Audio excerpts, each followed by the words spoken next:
Até que a morte nos junte. Bem, pessoal, eu acredito que quem está aqui já me deve conhecer do YouTube. Para quem não me conhece, eu sou a Madalena e estou aqui. Com o Patrick. Uau! Olá a todos. Olá, parece que eu estou com uma arma à tua cabeça. E bem, pessoal, nós Estás decidimos... mesmo no tema. Mesmo. Nós decidimos começar este podcast porque eu e o Patrick, quando começámos a namorar, nós namoramos, temos uma relação não muito oficial, mas, nós nunca conseguíamos escolher um filme à noite. Nunca. Eu queria sempre comédias românticas, o Patrick queria sempre filmes de guerra, quanto mais pessoas morressem melhores, pum pum pum. Entretanto, descobrimos que os únicos filmes que conseguíamos estar de acordo eram filmes sobre serial killers, especialmente casos verídicos ou documentários macabros. E pronto, e foi aí que descobrimos que havia uma razão, na verdade, para estarmos juntos e que tínhamos alguma coisa em comum. E desde aí que a nossa relação é basicamente sustentada em ver filmes sobre serial killers e a única coisa que temos em comum é que falamos. Eu acho que não. Chegamos a falar de comida também, Tiger King. Mas isso foi uma vez ou duas, no máximo. Pronto, O resto ok. é tudo serial killers. Então, o que é que vai ser este podcast?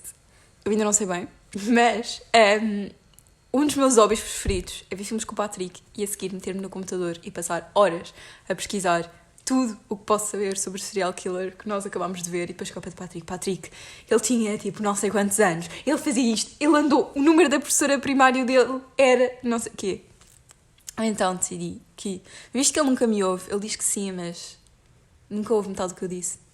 Assim tenho-vos a vocês e ele sente-se mais. Obrigado. Portanto, antes de... Obrigado. Sentes-te obrigado a De estar fingir. aqui. Sim. Ok. Portanto, eu hoje decidi começar já em grande e trazer o meu... custa-me, é um bocado mal dizer tipo o meu serial killer preferido, certo? É muito mau. É muito É mau. muito mau. É a história com mais intriga. Exato, é a pior história. E nisto, o Patrick não sabe qual é esta história. Aliás, eu descobri-a porque nós vimos uma série chamada Mindhunter, em que ele é referenciado. E depois fui fazer uma pesquisa e acho que foi a pior pessoa, o pior crime, o pior tudo que eu vi na minha vida. E interessante, como era tão mau, eu não consegui parar de ver e decidi não contar ao Patrick e guardar tudo para este podcast. Portanto, estás preparado? Let's go. Let's go! Então, o podcast sobre hoje é sobre o BTK. BTK 2.0. Não. Quer dizer, supostamente é BTK, porque ele é tipo inglês. Okay? Yeah, Mas nós BTK, somos, tipo... ok. Yeah, understand. Yeah, man. Pronto. Come on, let's go. Ok. Read it. Então, isto passou-se numa cidade dos Estados Unidos chamada Wichita. Eu acho que se diz assim, eu não sei bem, mas pronto, tu percebes. E é aqueles sítios, tipo aquelas cidades pequeninas, com a gente deixa a porta aberta, ninguém tem medo. Estás a perceber? Sim, Pronto. sim. Tudo em família. Exato. Conhecem-se todos. Exato, conhecem-se todos, pronto. Ermida, exatamente. Ermida, pronto. A aldeia no Ok. norte de Portugal que tem 2 habitantes. Exatamente 3, isso. com os cães.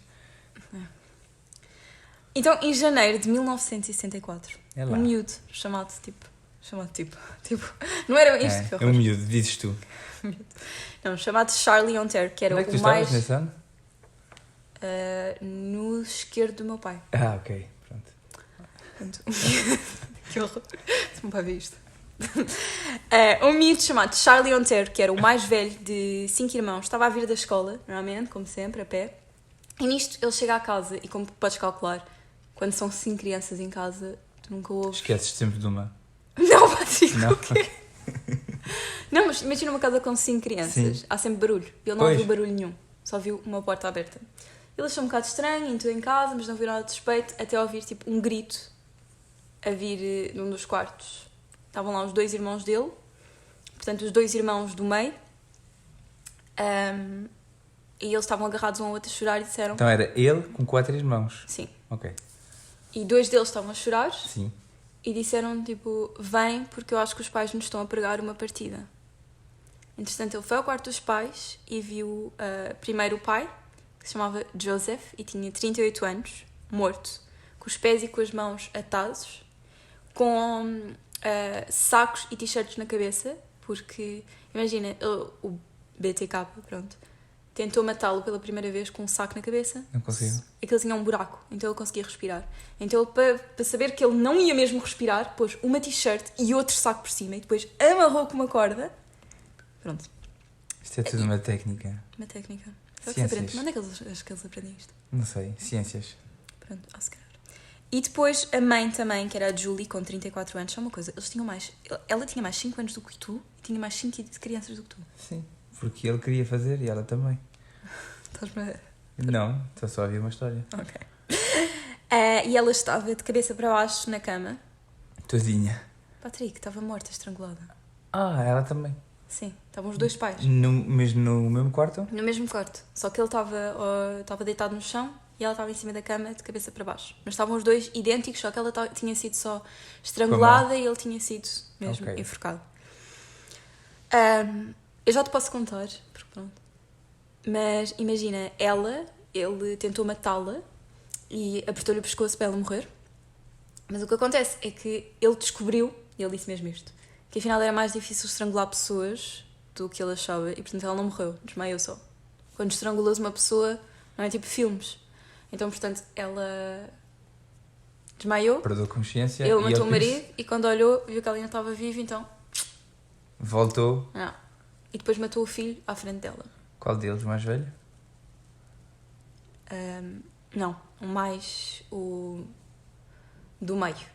Porque assim, depois o miúdo, o Charlie, foi logo buscar o telefone e ligar para a polícia, estava tipo em pânico, não é? Podes imaginar, tens 15 anos, chegas a casa a ver se o teu pai também é morto. As linhas de telefone estavam cortadas, portanto, completamente filme de terror. E nisto, ele saiu, a polícia chegou e ele disse à polícia: eu tenho que ir buscar os meus irmãos, os 2 irmãos mais novos, porque estavam 3 dos irmãos, só estavam 2, porque eles ainda estão na escola, ainda não chegaram a casa. E foi aí que a polícia entrou e descobriu que no quarto ao lado do quarto da mãe e do pai estavam um dos filhos, chamado Joseph Jr., ele tinha 9 anos, estava com o género de um capucho na cabeça, também tinha sido estrangulado, e é esse que foi estrangulado à mesma altura dos pais, portanto ele estava com os pais. E num outro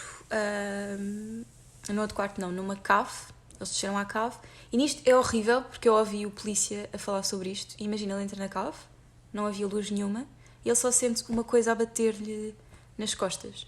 Ele olha para cima e vê a Josephine, com 11 anos, enforcada, nua da cintura para baixo.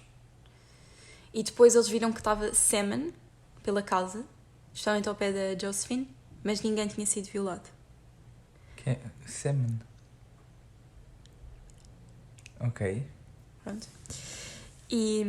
Mas não tinham sido violados, portanto ele basicamente pensou que era uma boa altura para... ok, está bem. Ok. Pronto. E isto é horrível, porque acho que ele se virou para ela, levou-a para a cave e ela começou a chorar. Ele disse que foi a melhor parte. E ele disse: tu agora vais para o céu ter com os teus pais e com o teu irmão. E ela tinha 11 anos. O carro da mãe tinha desaparecido, mas depois apareceu num supermercado. Imagina, ele levou o carro, não sei com que propósito, mas que era para sair e não sei. Deixou no supermercado e a única coisa que desapareceu tinha sido um relógio e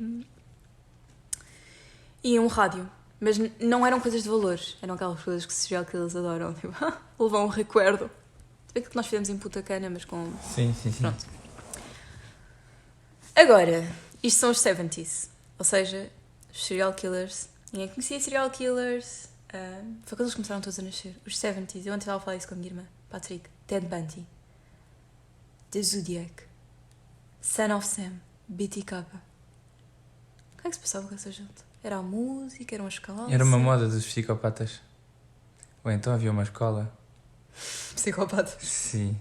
De formação. Formação de psicopata. Pronto, mas este aqui então tinha doutoramento. Ele ensinava na escola, de certeza. Ui, sim. Pois.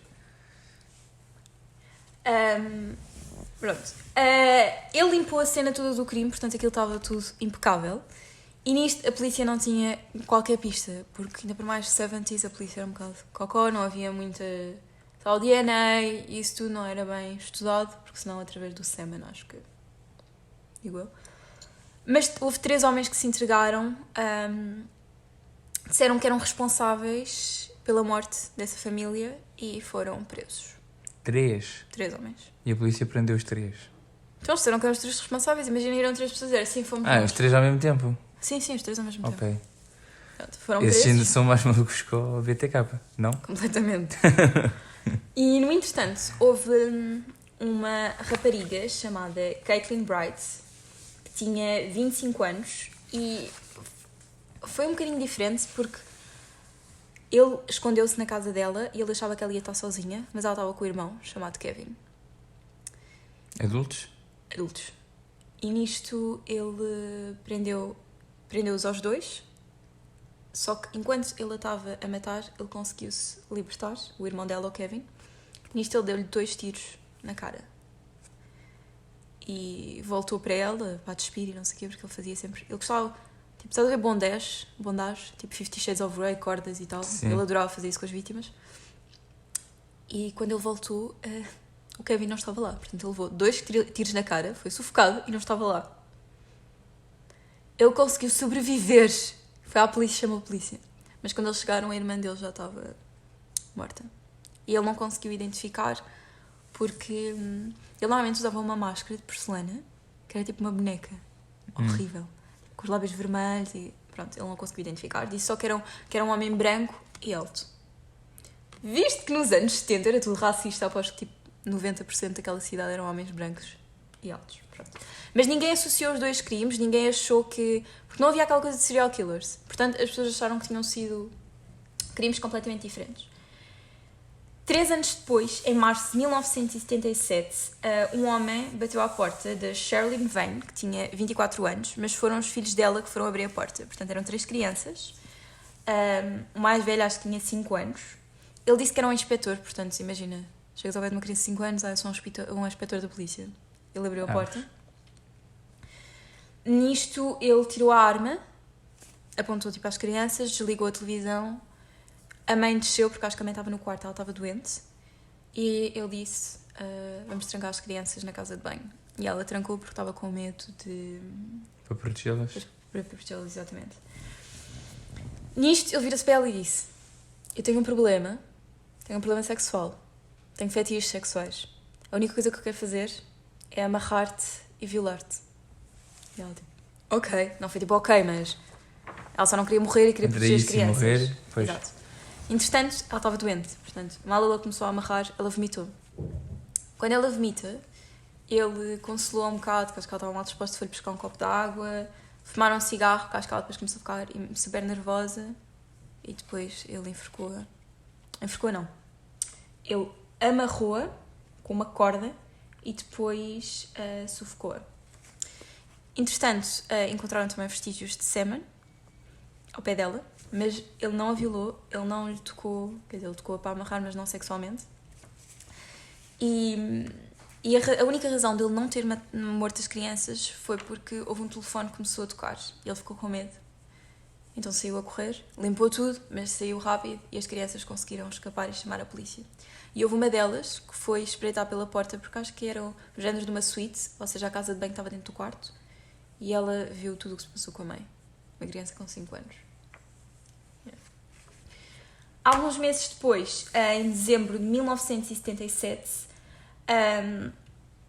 ele voltou a fazer basicamente a mesma coisa. Portanto, uma mulher com 25 anos, eram tudo mulheres novas até aqui que ele escolhia, e ele virou-se para ela e disse mais ou menos a mesma história: eu tenho problemas sexuais e só preciso te amarrar e ter sexo contigo.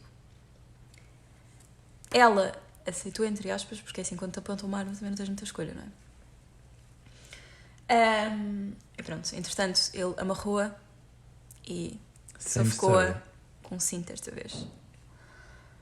Havia mais uma vez sêmen ao pé do corpo da vítima, mas não havia violação.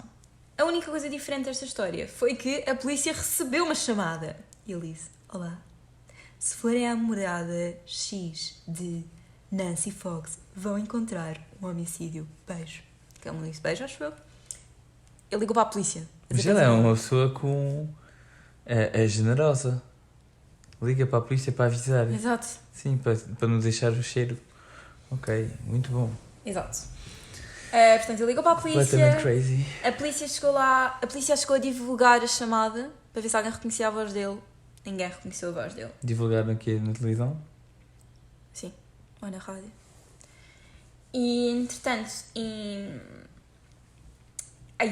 ele enviou uma carta, porque lembras que houve 3 pessoas que disseram que eram eles os assassinos, pronto. E visto que a família ainda não tinha, visto que a polícia ainda não tinha interligado todos os assassinatos... E ele fez um. Não, eles podiam, imagina, ter dito, ok, eles os 3 mataram e estas 2 pessoas agora... Eles os 3 mataram aquela família e estes 3 agora...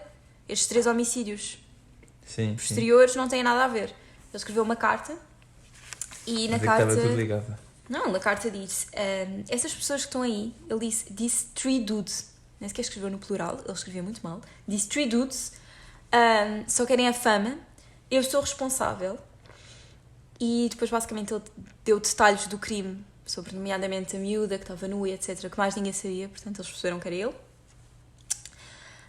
Disse também que tinha roubado um relógio, que até aí a polícia ainda não sabia, depois é que voltou a ir e viu que realmente estava a faltar um relógio. Disse que era difícil controlar-se, porque tinha tipo um monstro na cabeça dele, e que a única maneira dele não matar quase todos os dias era porque ele revivia o momento do crime. Estás a perceber? Na cabeça dele. Um bocado tipo Ed Kemper, que ia bater uma ao pé das vítimas enterradas. Ele disse que se lembrava de quando estava a matar as pessoas e tal, então... Pronto. No entanto, disse que já tinha escolhido a próxima vítima e que se queria ser chamado BTK. Bind them, B de bind, T de torture e K de kill.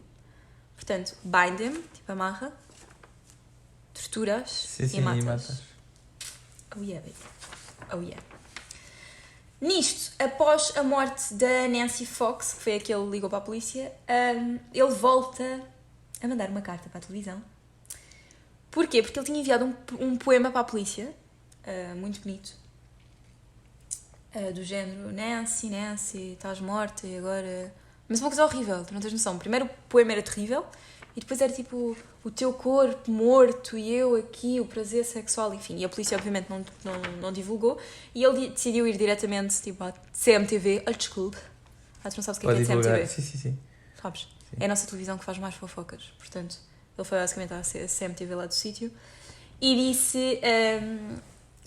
imagina, quantas mais pessoas é que eu vou ter de matar para ter atenção nacional? Descreveu que excitou imenso matar a Josephine, que foi a miúda de 11 anos que ele enforcou. E disse que as pessoas não entendiam porque não estavam sob a influência do Fator X. Ele disse que ele, o Jack the Ripper, Son of Sam e outros serial killers super conhecidos tinham todos o Factor X, que eu não sei se ele queria dizer o género de uma inteligência ou se ele estava a falar de um monstro, mas ele disse que tem uma coisa que tipo tira fora dele. Exato. Tem uma segunda pessoa nele. São completamente doidos. Ele disse que... Mas vê isto. Ele disse... Nós não conseguimos evitar, mas eu também não perco o sono por causa disso e no outro dia vou viver a minha vida como se nada fosse. Depois disto ser divulgado... Horrível. A polícia disse para terem atenção, trancarem as portas e verificarem as linhas de telefone cada vez que chegasse a casa. Porque Ele portava sempre antes. Quase sempre. Entretanto, em 1979, ele teve o seu primeiro epic fail. Mas epic fail. Ele descobriu a sua nova vítima, Anna Willis, de 63 anos. Mais velhinha já. Só que o que é que aconteceu? A Anna era uma badass bitch e foi dançar com as amigas. Até às 10h30 da noite. E ele esteve lá 4 horas à espera dela. Mas ela só chegou tipo às 10h30 e ele cansou-se de esperar e foi-se embora. Como é que ela soube? Ele tinha cortado a linha? Calma. Ela chega lá e viu que a porta do quarto dela estava completamente aberta. E ela tinha a certeza absoluta que tinha fechado a porta, porque ela fechava sempre a porta. Nisto ela achou super estranho e visto que já andava toda a gente com medo, pegou no telefone para ligar à polícia. Mal pega no telefone. Linha cortada. Linha cortada. Ela foi correr para casa de uns vizinhos, ligou à polícia, eles investigaram a casa e viram que estava lá uma corda. Portanto, tinha sido ele. Passado algum tempo, ela recebeu um envelope e dentro do envelope tínhamos cuequinhas dela, um desenho do que ele queria fazer com ela, portanto uma foto dela enforcada e um poema a dizer que era sempre Anna, why didn't you show up or why didn't you come? Tipo, Anna, porque é que não vieste? Nananana. Ana, porque é que não vieste? Nananana. E acabou a dizer, tens sorte de não ter estado em tua casa, porque eu estava. E depois disto, Foi a ela que ele escreveu? enviou-lhe uma carta a dizer isto. Exato. Entretanto, ele teve uns 6 anos sem fazer nada. Já estamos em que ano? 1985. Ele começou a matar em 1974. Já há 11 anos que mata. Há 11 anos que mata e ninguém descobriu. Exato. Mas a polícia já tinha ideias, já tinha ligado as coisas, já andava à procura de um só. Mais ou menos. Já tinha ligado a alguns, mas, por exemplo, aquele da Caitlin Bright só ligaram no fim, depois dele... Quando ele foi... Sim, quando ele ok. realmente disse. Entretanto, em 1985, portanto, já 11 anos depois, ele chega à casa de uma outra vítima, Marion Edge, com 53 anos. Viu que ela não estava em casa, então esperou por ela, escondeu-se no armário, cortou as linhas de telefone. Só que ela chegou com um homem, então ele esperou que ele se fosse embora. Agora, ninguém sabe o que eles estavam a falar, eles querem a mandar uma, ele estava lá escondido a ver tudo. Durante quase 6 horas ele esteve à espera dela. Quando o homem saiu, ele esperou que ela adormecesse. E sufocou-a, portanto ela não estava toda à espera até ela morrer. Aqui vê-se que, imagina, ele não me parecia ser... Ele só atacava mulheres que estavam em posições vulneráveis. Sim, sim. É quando tinha a certeza de conseguir. Pronto. Não Este aqui arriscava. também não foi associado a ele, porquê? Porque ele pôs o corpo dela, ele despiu-a e pôs o corpo dela numa carrinha, levou-a até à igreja, tapou as janelas da igreja com sacos pretos e depois pô-la em posições tipo bondage, estás a ver? Tipo sexy com cordas e tal, morta, ela estava morta, e tirou polaroids, fotografias, exato. Entretanto voltou a pô-la na carrinha e deixou-a nos arbustos quaisquer até a polícia a encontrar 2 semanas depois. Em 86 voltou a escolher uma nova vítima, Vicky Wedgie, que tinha 28 anos. Portanto, ele apareceu em casa dela, disse-lhe, eu venho reparar o telefone, apareceu tipo vestido de pessoa dos telefones. Passado algum tempo, ele fingiu, não sei porquê, mas ele fingiu mesmo que estava a arranjar o telefone, e passado algum tempo apontou-lhe uma arma e disse-lhe o que é que ia fazer com ela. Ela foi das mais, entre aspas, corajosas, não é que as outras não tenham sido, mas lutou contra ele. Mas ele conseguiu sufocá-la com umas colãs que ele Sim. mesmo tinha trazido. Ele é completamente doido. Não, ele é completamente louco. E a coisa que têm todos em comum é que ele gosta de estrangular as pessoas. Mas essas pessoas trabalhavam, tinham uma vida normal. Sim. Que, tipo, tinham trabalho, tinham horários, mas no Eu tempo depois já livre... explico o que é que ele fazia, mas... Sim, tanto ele como todas estas pessoas tinham vidas normais, mas uma coisa que ele Eu admitiu tinha uma depois... vida social normal. Quando era tipo a pessoa normal. Quando não perdia a cabeça. E o pior é que, imagina, ele não fazia isto... Tirando aquela rapariga que estava com o irmão, que aí ele realmente foi completamente à toa, as outras ele passava meses a estudá-las, a ver a rotina delas, a planear como é que ia fazer. Pronto. E tudo na mesma zona? Tudo na mesma zona, tudo nesta cidade, portanto estava tudo em pânico. Em Wichita. Ninguém associou este caso ao BTK mais uma vez. Porquê? Porque ele normalmente não tirava as vítimas de casa. Normalmente deixava-as em casa e é o que eu te digo, eles estavam muito no início dos serial killers, portanto ninguém ele encontrava. chegou a tirá-la depois de sufocá-la com um colã? Sim, ele tirou algumas fotos Fora e de deixou-a. casa? Sim, e depois acho que a voltou a meter em casa e ela só morreu depois a caminho do hospital. A polícia ainda tinha encontrado, viva. Mas ela acabou por morrer. Em 91 começou a stalkar uma outra mulher chamada Dolores David, como a mãe do nosso Chris. E foi o ano do teu nascimento! Parabéns! Foi o ano da última vítima do BTK, foi em 91.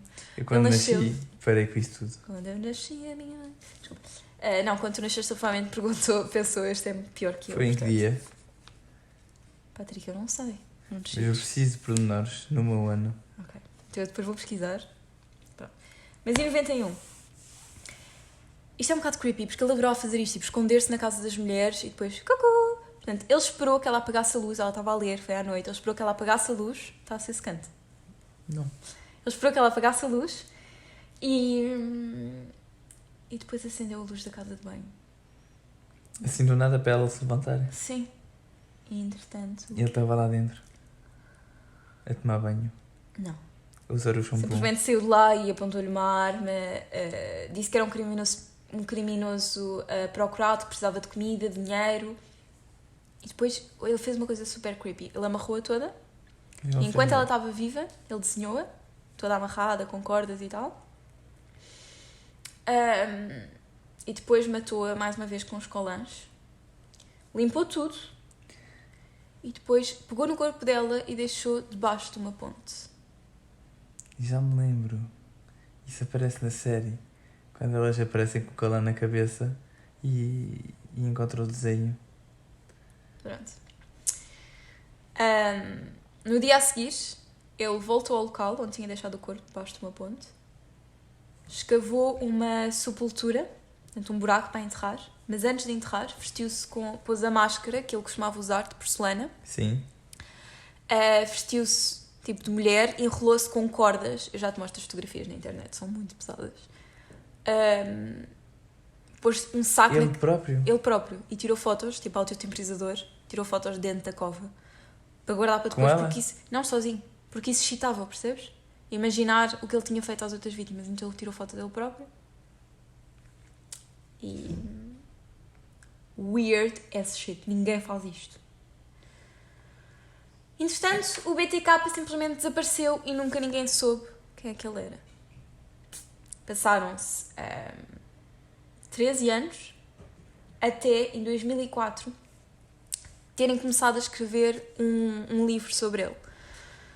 Faziam 30 anos, exatamente, aliás, fazia 30 anos que ele tinha morto a família Ontero. E então começaram a sair, estás a ver, tipo, 30 anos de morte, uau! Tipo, devia ser CMTV lá do sítio que estava a fazer uma reportagem sobre isto. E nisto ele enviou uma carta, porque ele a dizer que estava chateado, que ninguém tinha direito de contar a história dele sem ser ele, e para provar que era ele, enviou uma foto de uma das vítimas, da Vicky Wagon, do corpo dela, e a carta de condução, e assinou BTK. Entretanto, voltou a enviar outra carta, também em 2004. Imagina, ele só podia querer ser apanhado, porque ninguém... Sim, ele queria ser famoso. Yeah. Perdi-me. Ele é uma pessoa muito estranha. Ele voltou a escrever uma carta em que ele descreveu o assassinato completo, mas horrível, da família Ontero. Do género, eu sufoquei a miúda assim, eu matei a miúda à frente dos pais, eu fiz isto, tudo... E depois enviou um desenho também da Josephine, enforcada. Portanto, ele deve ter estado a desenhá-la durante ou depois. Disse que estava mais velho, portanto, já não pensava da mesma maneira, já não tinha os mesmos reflexos, não é? Já se tinham passado 30 anos, desde que ele tinha morto a primeira vítima, mas que ia voltar a matar. E o que é que a polícia pensou? Vamos incentivar a comunicação. Um bocado como o Zodíaco, estás a ver? Vamos tentar que ele fale... para ver se conseguimos apanhar. Exato. Ele acabou por enviar uma nova carta com desenhos das vítimas, portanto ele desenhava-as com sufocadas e tal. Enviou também fotografias de revistas de miúdos, com cordas à volta do pescoço. Imagina, ele recortava fotos de miúdos e depois desenhava cordas e tal. E o que é que a polícia fez? A polícia começou a divulgar as coisas, do género... Porque tinham medo de se o ignorassem, ele voltasse a matar. Ou seja, dá-lhe aquele protagonismo... Sim. Deixá-lo sempre na luz. Exato. Para ele não se sentir esquecido e voltar a matar. E tentar não o ofender, porque... eu acho que eles têm todos tipo a pilinha pequenina e já têm o ego super em baixo. Sim. E se alguém lhes diz mais alguma coisa... Pronto. E, entretanto, ele começou-se a excitar imenso, porque as pessoas já tinham deixado um bocado de saber quem era o BTK, porque já tinha sido há 30 anos atrás, e agora estava toda a gente a falar dele outra vez. Então, uma das coisas que ele fez foi, deixou um saco cheio de provas antigas no meio de um parque. Um senhor que encontrou. Cheio de provas antigas, tipo carta de condução de uma pessoa. Pronto. Do género mesmo mostrar, eu não tenho medo de vocês. Sim, e deixou provas. Deixou provas. Depois, eu acho que isto é a minha parte preferida. Estás preparado? Sim. Um serial killer deixou uma caixa de cereais. Serial killer. Cereais. Não é porque em inglês diz cereal. Eu não sei se teve alguma coisa a ver, mas se teve, foi a única coisa que me fez 0,minusculamente% dizer tipo. É tão engraçado. E adivinha quais é que eram os cereais? Choca-picos. Não. Special K. Literalmente, cereais K, cereal... Olha, não sei, mas pronto. Entretanto, lá dizia BTK, Bomb. Uma coisa mesmo estranha, mas ele deixou de uma caixa de cereais. Não sei, o gajo tinha uma pancada enorme. O que é que acontece? Quando ele deixou isto, apanharam o carro dele. E descobriram que era um Cherokee. Um Jeep Cherokee. Como é que eles sabiam que era um dele? Porque ele deixou... Já tinham tipo pistas suficientes não, para saber onde é que ele costumava deixar sempre a carta. Imagina, a carta que eles receberam foi, por exemplo, do Correio da Amadora, veio do Correio da Amadora, então eles foram às câmaras do Correio da Amadora. E cada vez que eles tinham o correio, tinha aquele carro estacionado tipo... Não, foi só dessa vez. Mas eles viram exatamente um homem encapuçado e deixar a carta, só podia ser ele. No entanto, isto foi em 2004, portanto as câmaras eram um bocado... Portanto, eles só percebiam que ele era branco e alto, mais nada. Mas a única coisa que realmente tinham de novo era que ele tinha um Jeep Cherokee. Entretanto, por favor, ver, que esta é a segunda melhor parte. Aliás, isto só tem 2 partes boas, este caso. 3. A primeira é a caixa dos cereais e a segunda é esta. Ele estava a enviar imensas coisas, ele estava super excitado. Ele achava que toda a gente estava a gostar imenso. E então, ele virou-se... Passava boa na televisão, exato. na rádio. Então ele virou-se e disse assim... Estás a ver aquelas cassetes grandes, quadradas, que havia antigamente para os computadores? Sim. Ele disse assim... Pá, polícia, eu preciso que sejam honestos comigo e que me digam a verdade. Se eu enviar uma cassete com todos os documentos, porque é chato estar sempre a escrever, vocês conseguem localizar-me? E a polícia tipo... Não, puto! Manda lá a cassete!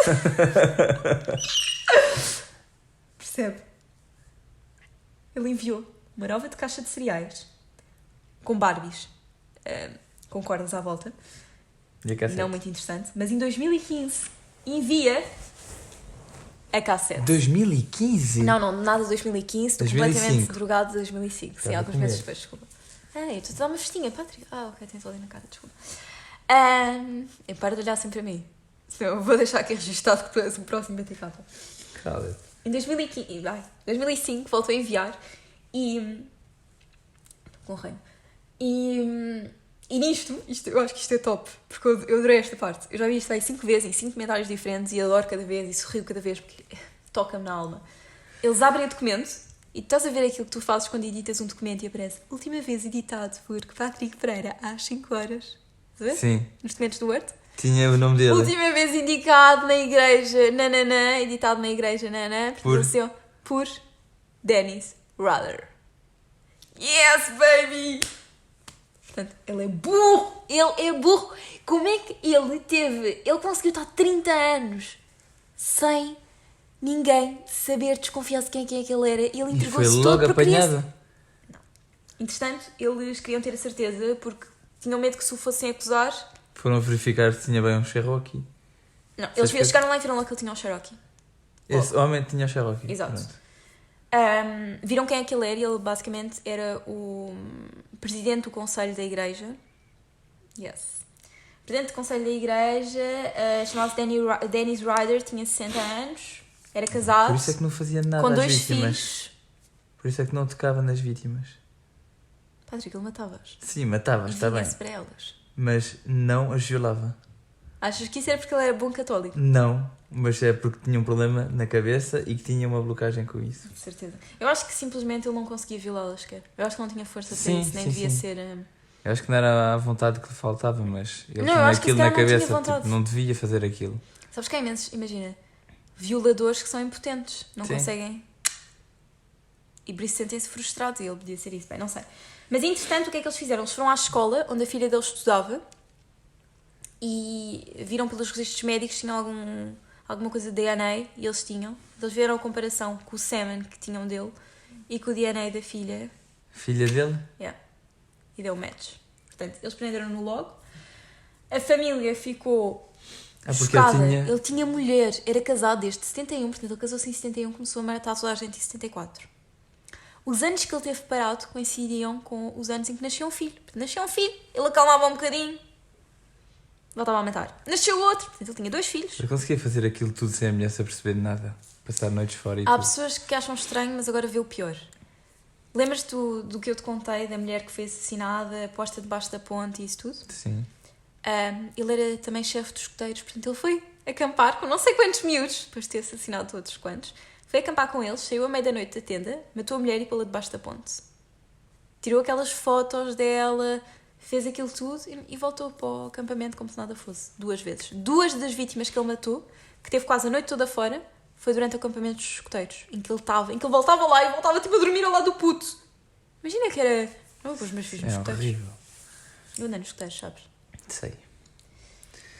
E nisto ele era a pessoa menos serial killer de sempre. Porque imagina, o Ted Bundy, tu olhas para ele tem ali qualquer coisa. Toda a gente dizia que ele era super charmoso, carismático, normalmente eles mentem bem, ou se não têm famílias completamente desproporcionais, as mães batiam-lhes, ou não têm amigos. Ele não tinha nada disso. Patrick, ele era diretor do conselho da igreja, trabalhava era chefe dos escoteiros, era casado, com 2 filhos, os filhos diziam que eles portavam muito bem. Foi preso com que idade? 60 anos. Trabalhava numa companhia de instalação de alarmes e só há aqui uma coisa que realmente passava um bocadinho, é que ele adorava, ele era super controlador e depois dele ser, não sei se ele se despediu, mas pronto, deixou de trabalhar na companhia de seguros, ele instalava seguros. Não sei se lembras, mas no Mindhunter ele aparece em casa de uma mulher a instalar um seguro. Sim. Não é um seguro que eu quero dizer, porque não se instalam seguros. Um alarme. É um alarme, exato. E a seguir a isso, eu não sei se ele era tipo o chefe do bairro ou trabalhava para os cães, mas basicamente ele tinha que ver se os cães estavam na rua e pegar neles. E sabes essas pessoas que andam à procura dos cães abandonados? Sim. E uma das coisas que ele fez foi, imagina, quando apanham um cão, imagina que esse cão é teu, imagina que apanharam o Snoopy. Sim. Tu tens, por exemplo, 48 horas para dizer que o cão é teu, ou 72. Senão eles matam o cão. E ele não atendia o telefone durante 72 horas. E matava os animais sempre. Sim. E portanto a gente achava simplesmente que ele era um otário. Mas só isso. Porque se tu vires fotos dele... tu não estás a perceber.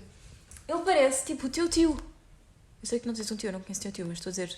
Estás a perceber o que eu Sim, quero uma dizer? pessoa normal. Uma pessoa normal. Porque um tio é uma pessoa normal. Ele... Enfim. E... Ele é parecido com a pessoa que aparece no Mindhunter. não sei porque só há fotos dele mais velho. Mas ele parece...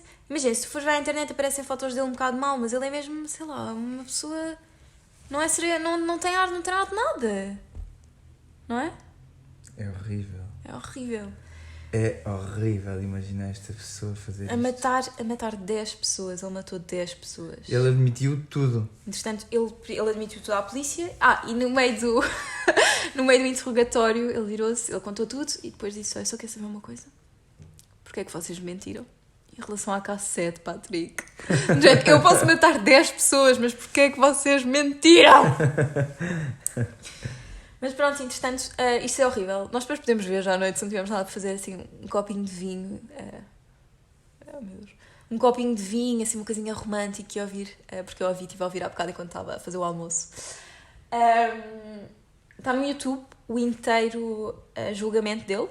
E ele descreve tudo, mas tudo. Por isso é que eu estou a dizer estes... Eu consegui dizer os pormenores todos, do género. Ela disse que não e eles foram fumar um cigarro. Tudo. Ele contou tudo. Ela disse-me que não, foi fumar um cigarro. A seguir eu cheguei, apertei-lhe o pescoço. Ela estava a chorar. Sério? Ela estava a chorar, nananã. Eu tirava fotos a mim mesmo, com máscara, nananã. Agora, queres saber o mais messed up? Sabes onde é que eles encontraram as provas todas? Não, na igreja. Pior. Ele construiu para o filho uma casinha na árvore. De madeira, toda queridinha. Mas dentro das paredes? Não, era mesmo lá dentro. Uma caixa, escondeu tudo lá. Grave. É horrível, é horrível. Não E a tem família coração dele nenhum. não acreditou até ele confessar tudo. E sinceramente, o que eu achei, o que muita gente achou, foi que quando tu ouves o que é que ele disse no tribunal, não parece quase que ele está tipo, a admitir. Parece simplesmente que ele está a dizer, sim, já viram o que é que eu fiz, e nananã, e estavam lá 5, e nananã. E porquê é que ele Com fez muito isso? orgulho. Sim, quase com orgulho. E ele disse que fez isso porque, pronto, tinha o género de um monstro na cabeça dele. Que dizia para ele fazer. Ainda o tinha? Sim. E a razão de provavelmente ele ter estado tanto tempo sem matar, ele teve 13 anos sem matar, foi porque provavelmente ele tinha tantas fotos, que ele tirou não sei quantas fotos dele e das vítimas e não sei o quê, que ele tinha prazer com isso. Na verdade, ele disse que quando era pequeno, ele tinha prazer, ele descobriu que gostava, que sentia tipo... Pessoas mortas? Não, quando a mãe dele batia. A mãe dele batia normalmente, Sim, portanto, sim, portaste sim, mal, pum. E ele... Eu adorava. Ok. Ok, pronto. Mas os filhos dele não acreditavam. Pois, estou aqui a ver uma foto com a filha. A filha dele era professora primária. Disse que ele era um pai... Porque normalmente dizem que os serial killers não têm emoções. Mas dizem que ele era um pai excelente. O filho dele disse que ele dizia sempre ele respeitar as mulheres. É sério? Os filhos acho que nunca mais o foram ver à prisão. Ele foi condenado em 2005 a 10 prisões perpétuas numa solitária. Sabes o que é uma solitária? Aquilo quando estás fechado sozinho na prisão. Na janela tens. Na janela tens. Só tem direito a sair 1 hora por dia para ir fazer exercício. Mas a filha dele lançou um livro há pouco tempo e ele ficou todo contente porque ainda estava famoso. Portanto, é esta a história do BTK. E para mim é das histórias mais messed ups de sempre. E sabes porque é que ele não foi condenado à pena de morte? Porque ele acabou de matar em 91 e só em 94 é que voltaram a instaurar a pena de morte no Kansas. E a pena de morte não é no julgamento. É quando tu fizeste... Eu achava que era no julgamento, mas aparentemente não. Aparentemente imagina, tu matas uma pessoa em 2015, só há pena de morte em 2006, não podes ir à pena de morte. Jesus. Exato. E pronto. Estás chocado? É horrível saber que neste mundo há pessoas capazes de fazer coisas assim, sem sentimentos, sem mostrar nada no outro dia, conseguir vir às coisas todas. Não tem uma emoção, não tem uma lágrima no outro dia, não tem... Mas o que eu fiquei mais chocada foi que quase todos os serial killers que nós vemos não têm seja família. Antes, durante e depois, ele é completamente indiferente ao que está a passar, parece que está tipo... que é um jogo, que é um... Exato. A maneira como ele fala com a polícia, como ele gosta. Sim, para ele é uma brincadeira, completamente. E tipo, ele brinca com objetos. As pessoas para ele são objetos que lhe dão prazer. Ele disse no julgamento que fazia isso por prazer sexual. Simplesmente. Que sentia prazer em matar pessoas. E depois eu respondia ao júri, tipo, então sentia... Porquê que fez isto? Por prazer sexual. Simplesmente, sim senhor. Enfim. E o julgamento foi horrível, acho que foi dos piores julgamentos de sempre, estavam imensas famílias das vítimas. E ele depois acho que chegou a pedir desculpa, mas foi tipo... imagina, teve para aí 50 horas a contar o crime todo dele e depois... desculpem por assassinar 10 membros da vossa família.